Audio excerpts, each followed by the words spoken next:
So I would like to do a little introduction. And Fidelma McGinn is here joining us from Seattle. Fidelma is the president of the ScanDesign Foundation. And I've had the pleasure of working closely with Fidelma since she took on this new role in May. We have yet to meet in person, but we've become well acquainted over Zoom, I would say. And today, Fidelma will be telling us about ScanDesign Foundation, its generous programs, and its varied partnerships. So go ahead, Fidelma. Well, wonderful. Thank you so much, Lena. And to all of you, thank you for bringing me into your homes this morning on a Sunday. Here in Seattle, it's wet and rainy, and we're embracing all of the rain that we can get. And for those of you in Oregon, our hearts are still with you as you struggle through all of the wildfires down there, but hopefully a little moisture has headed down south. As Lena says, I have the honor of being the president of ScanDesign Foundation since May, having succeeded a longtime person you're very familiar with, I'm sure, Mark Schleck, who led the foundation since its inception in 2002. And Mark has been an amazing, wonderful ally for me as I've made the transition into this role. And he and his lovely wife, Mary Delorme, I'm sure another familiar name to many of you, continues to work side by side with me in supporting the foundation's grant-making function. So today I thought I would just at least have an opportunity to introduce myself and to give you an update on what's going on with the foundation and the programs that we're doing. I really want to just again extend my thanks to Lena and to Edith, who've been very welcoming to embrace me in this new role and introduce me to the community. The background here, I am in Seattle, but I thought I'd just maybe for a little reprieve from my background office, you'll get to see a couple of images that I put together to showcase lovely elements of Denmark. Whoops, there's a better one of it. So I'll just give you a little flavor of home for some of you. And it was just a nice way to give me a sense of, you know, what's going on in Denmark since we haven't been able to travel there this year so far. I do have a nephew living in Copenhagen, so I'm keen to connect with him shortly as soon as we can travel again. So this morning, though, I thought I would just give you a little sense of how the foundation came into life and what we do. Some of you may well know the foundation's origins and may even have met our founders, Inger and Jens Brun. If you had the opportunity to meet them in their lifetimes or have stories, I would love to learn more.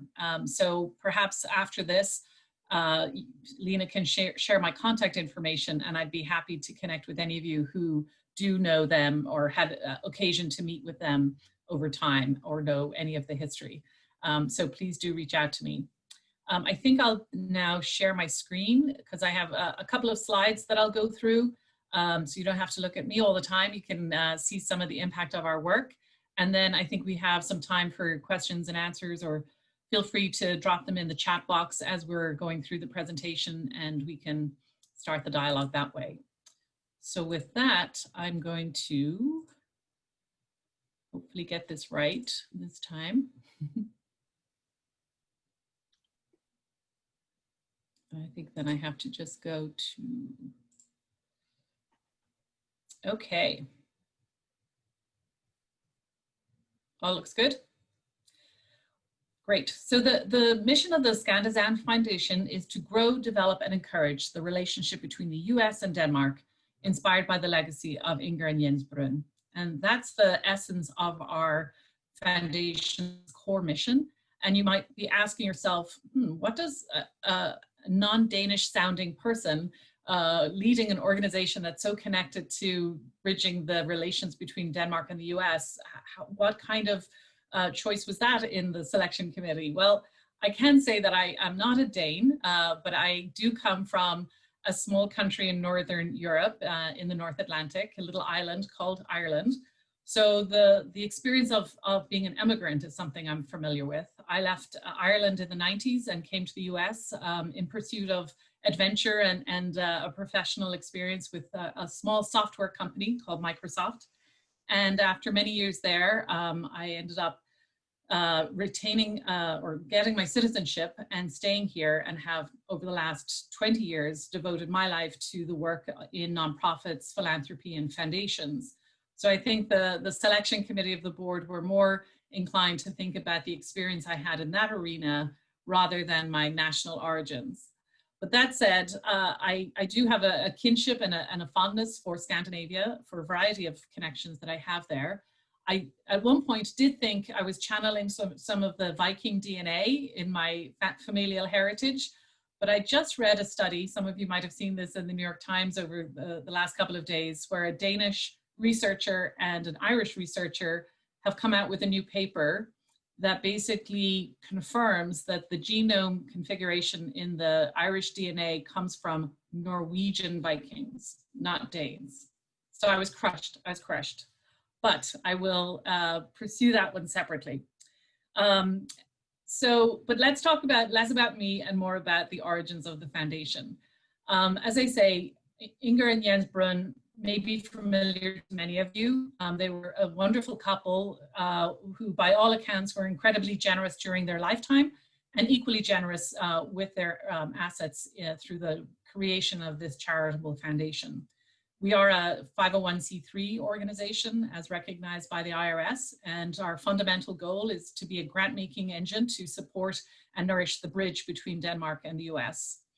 By all accounts, Jens and Inger follow the path of many folks that I've heard through the course of the weekend sharing their stories. And indeed, I just listened in on the last presentation with Bodil Jensen, and it seems many familiar paths of young Danes who left Denmark in the 50s, emigrated to Canada, some made their way to the US, and that's very much the path that Jens and Inger followed. They got married in the late 50s in 1957, came over to Canada, and then moved into the US in around 1960, 1961, and established what would become a very, very successful Scandinavian furniture import business.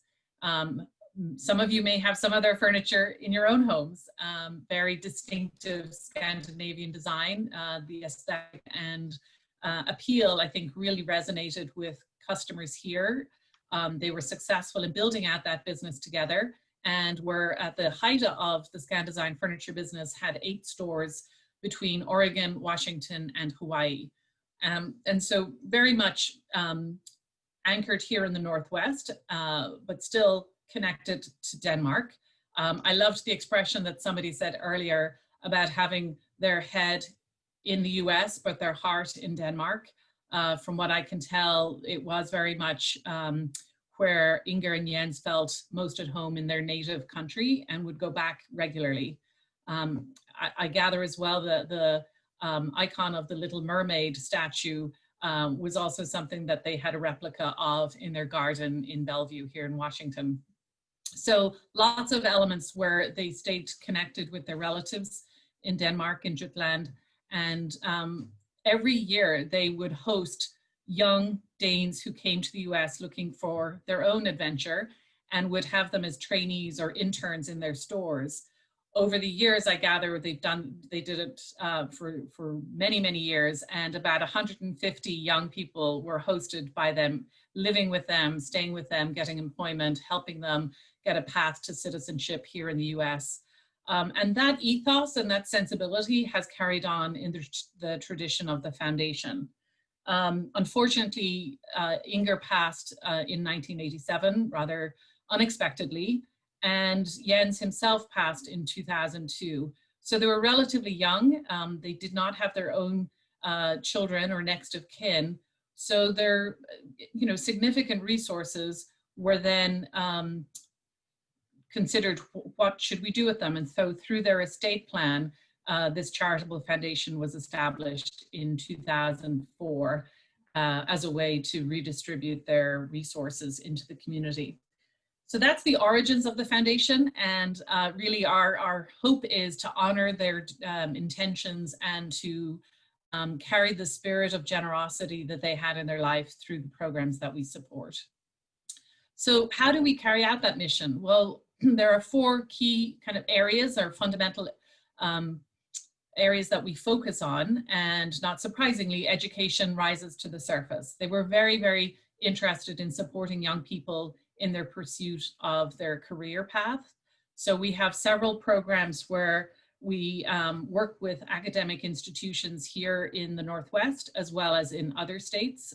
So some of our key partners are the University of Washington, the University of Oregon, University of Madison in Wisconsin, where they have strong Scandinavian studies programs. And we support travel for study abroad for US students to go to Denmark, and also for Danish students to come to the US. And so that cross-cultural exchange is a key element of the programs that we do. There is a sister foundation in Denmark that also supports educational scholarships. So we work hand in glove with them to identify the students that would qualify for those scholarships.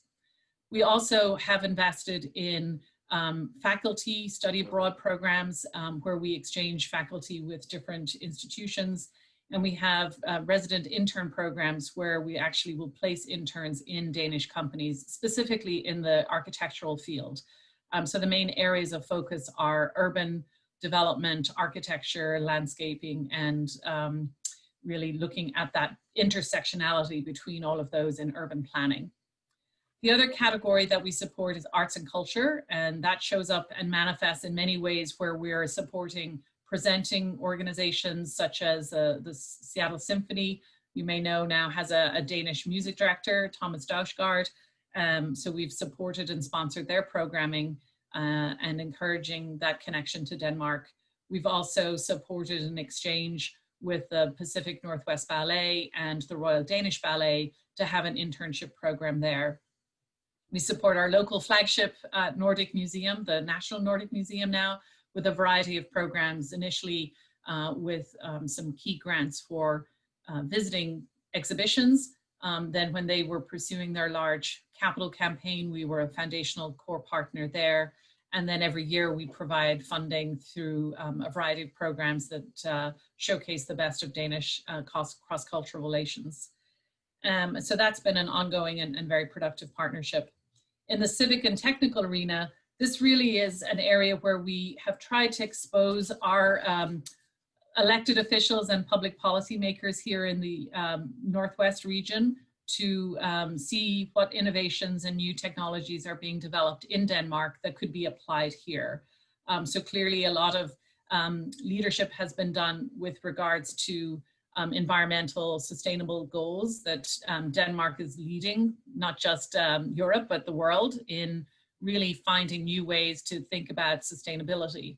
And so we've led through our intermediary partners, essentially delegations of US elected officials and folks who work in different public agencies to visit Denmark, learn from them, and see what they can apply back here in the US. An example of that is 2 years ago, a delegation went from Western Washington to Denmark and came back and worked on 2 key projects. One was a water sanitation project here in the Puget Sound, and another was the bike trail track in Bellingham up in Whatcom County. So thinking about, again, how do they take the best of what the Danes have advanced and apply it here locally? And the last category is around pain research. This is an area that Jens had shown some great interest in a couple of years before his passing. And he really wanted to fund new innovations and how we could look at alternate management of pain. So it wasn't so focused on just medication, but alternate management possibilities. So we have a longstanding partnership with the University of Washington's Medical Center, where we support faculty research and internships as well to look at new methods of managing pain. So those are the kind of buckets, if you will, of our grant making strategy. And within them, then we have a variety of different program partners. At the essence of it, I think we really are about building partnerships. And this image is really just to emphasize that as a grant making entity, we don't deliver the programs, but we work in unison with all of these fabulous partners to honor the work of the foundation and to help bridge those connections. And oftentimes we'll find ways where we can be the conduit to make a connection between, let's say, an academic program and a cultural program, and find ways that we can introduce people to each other and be that connective tissue, which is, I think, a key element or an added value that we bring beyond a grant maker. So I just wanted to, some of these images may be familiar to you, but these reflect some of the type of programs that we've supported, particularly in the furniture building workshops that we support through the University of Washington's College of the Built Environment. And many of these experiences of new designers being exposed to Danish aesthetics result in some wonderful new creations. And as I say, in some cases, the internships with the Danish architectural firms, the students end up being there for about 6 months and then come back to the US to finish their studies, and then ideally bring that knowledge and approach to sustainable building into their careers. I've also heard, though, that many, not many, but several students who've done that internship end up staying in Copenhagen and feeling so connected to the country that they actually stay there and put roots there themselves. So it's not just a one-way kind of passage, they actually may stay. I mentioned a little bit about some of our partners. These images are just to kind of showcase what we've been doing with the ballet, with the American Scandinavian Museum, with the Seattle Symphony, and an interesting partnership we've had with the National Youth Film Festival, where they showcase Danish films made by young filmmakers. And in fact, that's going to be coming up here next month. Maybe Lena will share details about that festival, which we'll be sponsoring, and it will be all virtual this year. So you'll get to see some new work by young Danish filmmakers, and we'll have a master class with a Danish cinematographer as well. So lots of fun things that are in the works. And yes, everybody is pivoting to virtual content. Just last night was the opening or the reopening of the Seattle Symphony's season, which is all virtual this year, and we're the proud sponsor of the streaming content. So if you have a chance to tune in, you can experience the concerts that will be recorded and then saved on their website. Last night, for example, they had 40 musicians on stage, so maybe a third of what they might normally have in an empty auditorium. So Benaroya Hall was empty, but we got to experience it performed live through the power of the internet, which was an interesting experience, not to hear anybody clapping after an amazing overture is completed by a symphonic orchestra playing such high caliber music. But I digress. Let's see. The other areas I wanted to just talk about were some of the urban planning. Certainly, many of you who visited Denmark can see they really take a novel approach to moving people around the city and not just relying on cars. But I gather the number of bikes that you'll find in Copenhagen is quite impressive. Trying to find your own can be a challenge sometimes. But many of these innovations, we're trying to see how we can replicate them back here in the Northwest. And that's work that we do with organizations such as Co-Urban, iSustain, organizations that are really looking at models and new approaches to urban development. So all told, as I say, we've been in the grant making business since 2004. So in that period of time, we've invested over $20 million of the estate of the Bruins through these different programs. We have about 50 partner organizations and about 26 different study internship programs. To date, we have funded about 20 specific study trips to Denmark. This year is the exception. We were not able to obviously advance with any of the plans that we had for this year. So things have been on pause, and we've been trying to find new ways of connecting. Obviously, virtual efforts like this one are a substitute for the in-person experience. And I hope maybe next year I will get a chance to go to the Manuka Conference Center and experience and meet you all in person. But that's one thing we certainly have been hit hard with in terms of the travel restrictions and not being able to do our programming this year. But we hope that we will get back to it next year, and we're working very closely with our various partners about what we do this year as a bridge to next year. This year also, given the acute needs that were emphasized through the public pandemic of the COVID-19 crisis, Our board of directors did make some exceptions to our grant making, and with their discretionary authority, we were able to invest in some local pooled fund efforts to support folks who are experiencing food insecurity, and we funded the Washington Food Fund. We also supported the Arts and Cultural COVID Relief Fund, and a fund that was pooled to support folks who are experiencing unemployment and acute needs with rent subsidies.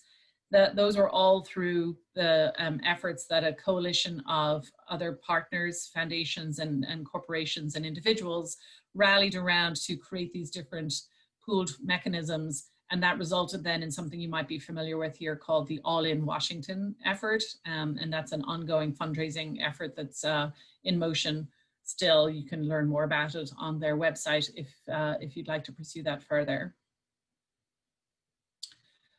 I've just take a moment to showcase one particular program that we funded that I think is rather unique and really on the cutting edge of some new research. So through the College of the Environment at the University of Washington, we connected with a glaciologist researcher, Dr. Michelle Kutnick, who has her PhD in glaciology and geothermal stuff that I only can grasp the surface level of. She's well accomplished in her field. And her interest was really based on a trip that she made herself to Greenland and Denmark in her studies while she was pursuing her PhD. And she came back with this idea of trying to arrange an opportunity for other students to have the experience of going to the Greenland ice sheet and doing the research there to identify what's happening to that particularly fragile environment and ecosystem based on climate change. So we took the opportunity to fund a delegation of students going back in 2018. And I wanted to just share a little bit and show some of the imagery from that trip to give you a sense of what does it look like when we say we fund a program. So Dr. Kuknik did a pretty thorough recruitment effort to find the right students across campus. So this is an interdisciplinary collection of students from all different, both undergraduate and graduate programs. They had to apply, and she had over 60 applications for this opportunity. It was to be a month-long experience in Copenhagen and Greenland specifically. And she chose then the compilation of students, and ultimately 15 students were selected to be part of this experience. Many of you are very familiar with the Greenland ice sheet, but this large area is the largest glacial location in landmass. And so she took the students first into Copenhagen, and then they had a whole itinerary around the coastal areas here in different communities. They got to experience really living in that environment and meeting people who are there as resident populations in the different communities. And of course, it's a difficult area to travel in, but they were able to organize through partners in Copenhagen different charter flights to get to the various different locations. And essentially, their job was to go out to the fjords and the glaciers and do a lot of research and testing and drilling cores and figuring out changes in the movement of the glaciers, and also trying to do some carbon dating and a variety of other scientific research projects. But they also got to experience the incredible landscape, meet the wonderfully hospitable community members, spend time hiking and exploring the area, and to really feel a connection to the place, so that while their research and their data gathering is important, they're also bringing back that sense of obligation to protect this fragile environment. And so I think really the students came back transformed from this experience, and now are kind of climate champions and crusaders to see what they can do to bring attention to this area and the impact that rising sea levels are having on these coastal communities. But I thought some of their imagery was stunning, and it might just give you a sense of the scale and the level of exposure they had. They went in the summer, but it was still pretty darn cold, apparently. Yes, here's just some images of them in the village, living with families, eating, cooking, having more of that direct experience than they might have had if they'd gone as separate travelers. And then they did spend some time in Copenhagen. They went to the Ice Core Science Lab and were given exposure to the large scale wind turbines and how Denmark is really, again, leading the movement in changing from a fossil fuel dependency to a wind-powered solution for their country. And it's quite amazing how much strides they've made in such a few years, just a few years. So this was really an immersive experience, and the students, again, who were cross-disciplinary, then came back to the UW and we're continuing to engage with them and to think about how that will inform then a trip that we hope to plan for 2021. So that's just one example, I think, a showcase of what's a unique way that a foundation can have this kind of impact with a relatively low investment that we think can be able to have a really significant return. Here's Michelle herself, and I won't read necessarily the quotes, but I thought it might be better to hear from the actual partners themselves, and I'll let you read them here as I'm speaking. Rather than me just kind of waxing lyrically about how brilliant it is to be a grant maker in this arena. I'm very proud of the work that the foundation has been doing, and I thought I would just gather a few testimonials, if you will, from our partners to emphasize why they think it's an important partnership for them. So again, here's some reflections from the professor at the College of Built Environments, Nancy Rottle. We've had a long-standing partnership with this particular college over the last 15 years now, and have had multiple exchanges with the student and the faculty and internships. This is, again, the pain research. We just concluded the internship for this year, and the students who participated in this program did their final presentations in August. Again, all virtually. Usually we would meet with them on campus and hear about their research and the conclusions of what they're working on. But we were able to do it through the magic of Zoom last month, and it was great to really hear about new areas they're pioneering and working with senior fellows at the university to take that research and apply it then to real-time scenarios with the UW Medicine Clinic and the Seattle Children's Clinic as well. As I mentioned, it's not just here in the Northwest, but we do have partnerships around the country. A great partner has been our friends over at the University of Wisconsin. I keep calling, our two partners, our strong partners, have the same initials. So the UW on University of Washington and Wisconsin has caused some confusion in my mind, but the logos help me keep it straight. In any event, they have a very strong Scandinavian studies program, and we've had multiple students take advantage of the ability to travel and spend time in Denmark and then come back and finish their studies here. We also have an interesting program that's actually a partnership with the Scandinavian Studies and the African American Studies, where Professor Etheline Whitmire has created a curriculum to look at and honor the African American Danish folks. So musicians and writers and cultural thinkers who moved to Denmark in the 60s and kind of walk in the footsteps of their experience in Denmark, juxtaposing it with the current experience of African Americans living in Europe as well. So that's been an interesting evolution with the University of Wisconsin.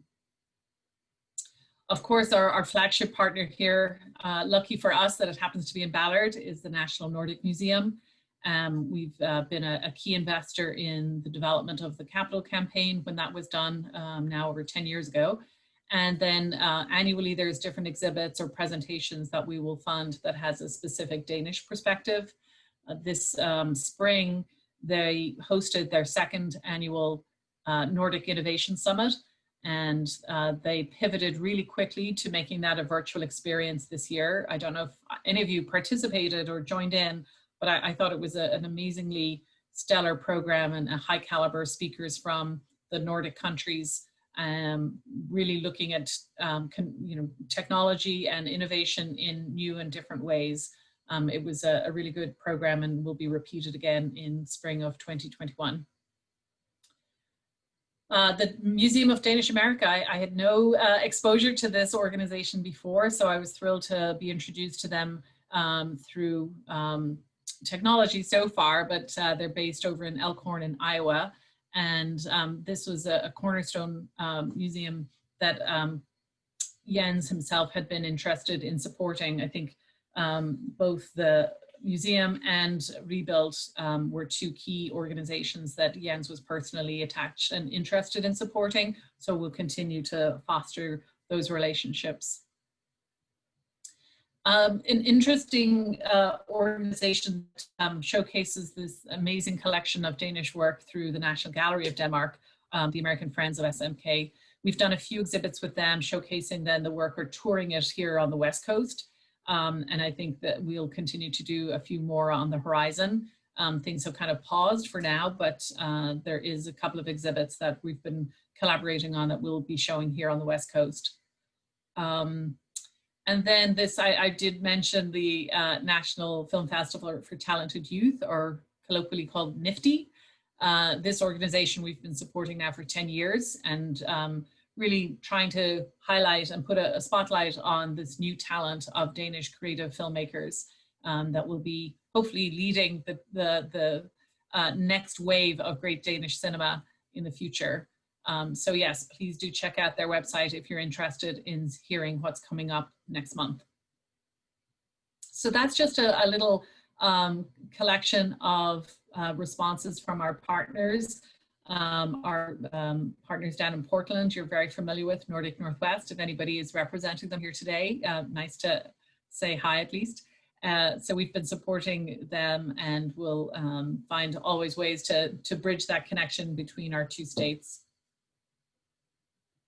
So that was the slides I wanted to go through. I'm going to turn off my screen, and at this point I would love to just, if there's any questions. Oh, I see the chat box went a little active there, Lena, so maybe you can adjudicate what might be a useful series of questions, and I'll do my best to respond, and if I don't know, I'll follow up with you separately.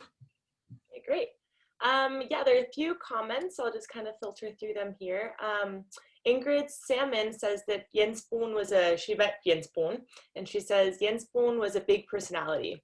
I recall him at a Danish club of Seattle party. He was a popular guy and loved to talk and tell stories. I can imagine that he was a great salesman, and his success as a businessman attests to his skills. I never met Inga, unfortunately, for she died before my involvement in the Danish community. So thank you, Ingrid. That was lovely to hear. And then we have a question from Nils. And Nils is asking if you are planning on going to Denmark for the Rebuild festivity one day. For sure, I definitely would love to go and connect it to perhaps the July 4th holiday, if that's a possibility, at the National Park next summer. So all going well and we're able to travel freely again, I'll definitely be making a priority. I would like to recommend that if you go to Denmark and go to Rebuild, that you take a little time off to go to Jens Bohn's birthplace, his farm. It's very interesting, and if I'm there, I will be happy to take you there. Thank you, Nils. I appreciate that offer, and I'll gladly take you up on it. Very interesting place. And I gather Jens's ashes are there at the farm. Is that your understanding too, or there's a grave there? Yeah, he was raised there and so forth, and he's put to rest. Far away from that place, way past. Great. Oh wow. And then we have a question from Ingrid Salmon. She's asking who is on the board in the US. Great question, Ingrid. So currently we have a small board. It's been a closely held foundation for many years. And we are expanding and thinking about how we can complement the existing board members. So we have two long-standing and long-serving board members who were friends of Jens and worked with him through the ScanDesign furniture business, Rob Harris and Bob Thompson. And then last year, we added a new member, Bodil Stevens, who's a Danish native and works here in the financial sector in Seattle. Our longstanding partner, I mentioned Mark Schleck, has concluded his board service, but he still is an ally and partner, and obviously as our honorary Danish counsel is here working with us as well. Great. And Pamela Marola, she's asking, Fidelma, how do you keep abreast of new developments and ideas? And Pamela, are you specifically thinking about what's happening in Denmark and keeping our finger on the pulse of the new innovations happening there? In the arts, for example. Oh, great. Well, certainly here in the ecosystem of the Northwest, we have a lot of longstanding partners. I also have a background in the arts and cultural space, so lots of other new opportunities that we're considering. We're very open to hearing from folks. If you have something that you think aligns with our mission, we're a very responsive organization. It's not a big bureaucratic process. So I encourage you to please reach out to me and let me know if there's things that you're working on that you think would be a good opportunity to consider collaborating somewhere. That feeds into the next question. Kaya is asking how to be eligible for applying for grants for NWDA or for any other organization for that matter. Yeah, so again, we're really a small team, so just reach out, let us know what you're working on, give us a heads up on the timing. We don't have an open application process per se, so there's no kind of standard timeline or deadline. That might be something we'll consider introducing next year. But right now, we're such a small team, we can be responsive and just float an email to me or to Mary, and we can have a conversation and see what's on the horizon. And from Ginny, she's asking, are there any of their furniture stores in the Minneapolis area? Minneapolis has international design. Good question, Ginny. I would have to verify. There's, as I understand it, there's been a few furniture businesses that have carried the name ScanDesign, and I know there's one in Florida and one in Texas, but they were independent. Certainly Jens and Inger's business was on the West Coast and in Hawaii.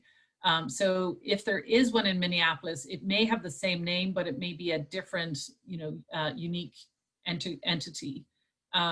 So yeah, it wasn't a unique name. And I gather, and maybe again, some of you might be able to flesh this out more, but if you know much about the Scandinavian design business, I gather there was a bit of a wave of businessmen like Jens who came to the US around the same time. And they had a kind of a coalition, if you will, of purchasing power to bring Danish furniture to various different parts of the US. And they had a bit of a gentleman's agreement that they had different territories that they were responsible for. So it wasn't a national chain, but they just were able to share costs for shipping, or if there was a new line of product that they were able to introduce to different markets, they did it in a way that was collegial and cost effective, but they were all separate businesses. So again, to your question, Ginny, there may well be one in Minneapolis, but it would run separately. And also from Ginny, for the pain research, are there collaborations with other medical research, such as the Mayo Clinic in Rochester, Minnesota? I don't believe we have one with the Mayo Clinic. So I'd have to look at that a little deeper and see if we've ever done other pain research groups beyond the University of Washington. But right now, I know that the School of Medicine there is the primary one that we support. The Mayo Clinic, even maybe 15 years ago, started their pain research one of my cousins, when he had cancer, did not take any medication. He was able to maintain the pain. And so about a committee, about 10 doctors reviewed him and did extensive research why some people genetically can endure more pain than others. So I don't know, you know, the research that you're seeing there. It could be two things happening at once, but no collaboration together for exchanging ideas. It's a very valid point. And I suspect the UW is pretty connected to other research facilities. Just I know that they have partners in other places. The whole area of, you know, investing in any kind of research for health and medicine and other aspects of our healthcare system requires a significant amount of investments, and our foundation has a narrow focus in a way that we can, you know, be sure that we're using our resources wisely. So we don't want to make it too kind of, the expression is the peanut butter spread of grant making. So all that to say, I think we try and leverage where we can a local partner that then has access to, you know, maybe a national grant or other public funding to advance their research. And Preben Pedersen, he's asking about the long-term financial sustainability of the foundation. Good question. So the foundation was established with the sensibility of being a permanent foundation. So it would be invested in perpetuity, which I like to joke with our board members is a very long time. So it has, the assets are considered quasi-endowed with a view to having perpetual funding in an evergreen kind of approach. So that's how we're trying to manage the resources that were bequeathed to the foundation, and doing that in a thoughtful, judicious way to steward those resources and continue to run a sustainable organization, which is why we're a very light team, very low on staff and low on expenses, other than our grant making. And then we had a comment from Sonia. Thank you for your presentation, Fidelma. It is really interesting hearing more about the recent activities of the ScanDesign Foundation. ScanDesign Foundation supports Danish interns to the Museum of Danish America, who have frequently presented at DACR. Bodil Stevens is a past NWDA president and will certainly be a great asset to the ScanDesign Foundation. Great. Thank you, Sonia. I didn't realize that the other interns had been part of DACR, so that's wonderful to know. Yeah, we got to meet a few of them a few years ago. It was great. There's a few comments, and then there's a question from Bruce. Bruce Bro. Hi, Fidelma. Hi, Bruce. As the Danish American community is much smaller than the Norwegian and Swedish communities, what are your observations to strengthen the unity, cooperation, and collaboration of the Danish American community? I think, Bruce, you're the guy to answer that. From what I gather, you've developed this coalition of resource generation for all, to lift all boats of the Danish American organizations around the country. And I applaud you for your hiking adventures as well, to bring more attention and spotlight the work that all of these great organizations are doing. So I'd almost turn the question around to you and say, how can we help you amplify what you're trying to do? Because I think we're kind of one aspect of it, but I think you've really developed a really good mechanism to showcase the strength and unity of all the organizations that have a shared vision. Thank you, Fidelma. That's very kind of you. And my response would simply be, we need to work together better rather than working in silos. And that's our aim, is to promote more cooperation. So I look forward to meeting you, and I look forward to working with you and all of the organizations. But I think we've got a big job ahead of us, as we've all seen memberships decline in many Danish American organizations. So it's a tall task, and we have a lot of work to do on that.